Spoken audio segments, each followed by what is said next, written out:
JP Jain sir और मंचासीन तमाम पदाधिकारी और सर और उपस्थित सारे यहाँ माता पिता को मेरा चरण स्पर्श। ज़्यादा समय न लेते हुए मैं अपने संघर्ष के कुछ कहानी को सुनाकर आपको बताने का प्रयास करूंगा। बहुत लोग मेरे इंटरव्यू में ये पूछे कि आप इतने रिमोट एरिया से आते हैं, आपको ये सोच कहाँ से आया कि इतना बड़ा हमको ये काम करना है। तो मैं बताना चाहता हूँ कि मेरा बचपन का स्कूलिंग, जब मेरे पापा मुझे स्कूल में ना लिखाए थे तो मेरा बचपन का 4-5 साल का जो स्कूलिंग हुआ था वो मतलब होता था कि सकुआ का खंभा और उसके ऊपर खरपतवार लगा करके ऐसे मतलब ऐसे जगह से स्कूलिंग शुरुआत हुआ मेरा।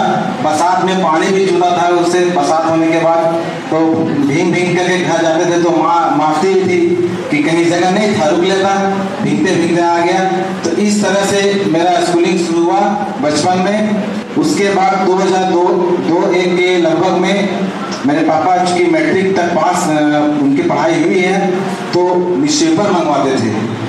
एक न्यूज़पेपर आया तो मोहल्ले के 10-12 लोग आ गए घर में, वो एक पेज वो अलग अलग करके पढ़ाई कर रहे हैं। तो हमको लगता था क्या है इसमें, सबको लेके सुबह आ जाते हैं, देखने के लिए पढ़ते हैं। तो हम भी एक दिन गए, देखने लगे कि बहुत सारे लोगों का फोटो छपा है। तो हम पापा से सवाल किए कि इन लोग का फोटो क्यों छपा है, आपका क्यों नहीं छपा है, हम लोग को क्यों नहीं छपा है। तो बोले बेटा ये लोग बड़े लोग हैं और कुछ लोग अधिकारी किसी को भी देखते थे तो सब लोग प्रणाम करते थे। 2-3-4 बार गाड़ी गुजर रहा है तो वहाँ भी सवाल किए कि पापा ये लोग कौन हैं, ये लोग के पीछे इतना गाड़ी, सब लोग झुक के प्रणाम करते हैं। तो पापा बोले कि पापा ये लोग ऑफिसर हैं। तो हम बोले कैसे बनते हैं ये लोग। तो बोले कि ये लोग बहुत पढ़ते हैं, बहुत पैसा जरूरी होता है, वो पैसा लगता है तब पढ़ाई हो करके ये लोग बनते हैं।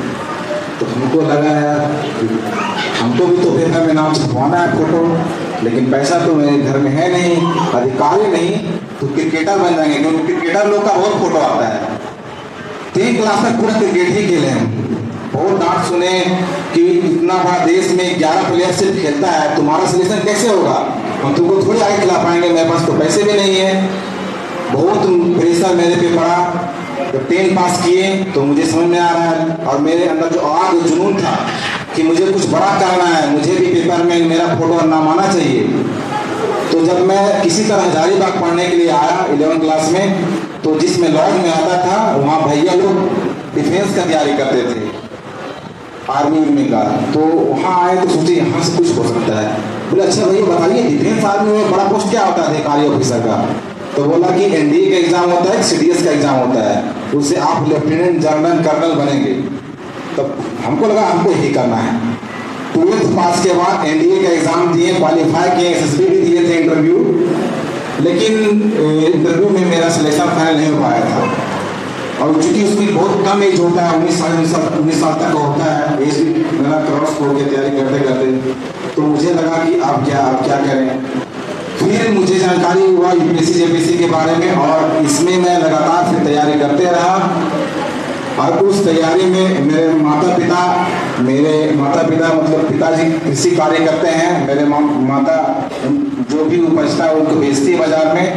और पिछले बार भी इस बार भी जो जेपीएससी का मेंस हो रहा था उसमें गर्मी का समय था, जून मई में होता है। घर में तो सुविधाएं नहीं है, तो मतलब लगातार चेयर पे बैठ के पढ़ रहे थे, पूरा पसीना से भीग जाते थे। तो वहाँ से मतलब तौलिया गमछा लेकर के आके पीछे पीठ से पोंछती थी और हम पढ़ते थे। बहुत समय 1-2 बजे रात को माँ उठ करके देखती थी, बोलती थी बेटा सो जाओ, बोलते नहीं माँ तुम सो जाओ, हम सो जाएंगे।